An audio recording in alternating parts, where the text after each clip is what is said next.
want you to be so trusting. Especially with the likes of Jenny. Why? Akala ko ba okay na kayo? Bakit bumalik ulit sa umpisa, Mom? Did she do anything, si Jenny? Or even Tita Menchie? Listen, I've been in the business for so long. Hanggang ngayon, naluloko pa rin ako. I don't want you to trust anyone. Not your bandmates, not your friends, not Jenny. Ang lalim na ng history.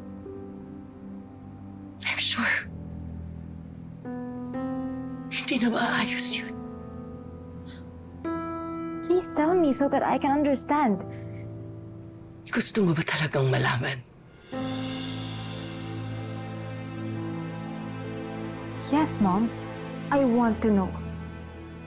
Manloloko ang nanay ni Jenny. You've seen her. Nang scam siya, hindi ba? Ganun na talaga siya noon pa.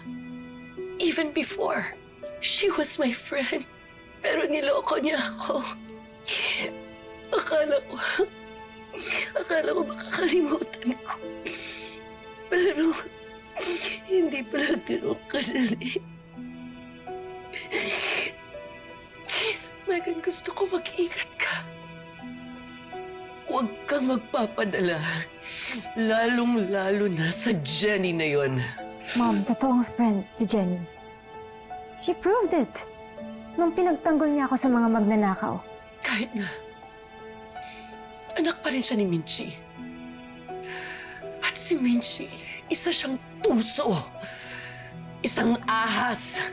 The apple doesn't fall far from the tree.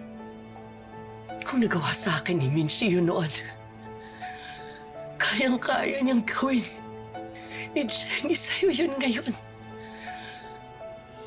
Don't let Jenny steal what's yours, Megan. Ang kasikatan, ang karangalan, pati pangalan mo. Mom, that's crazy. Hindi maaagaw ni Jenny yung pangalan ko. You don't know them like I do, Megan. That's why I'll do everything to protect you. Us from Minchie and Jenny.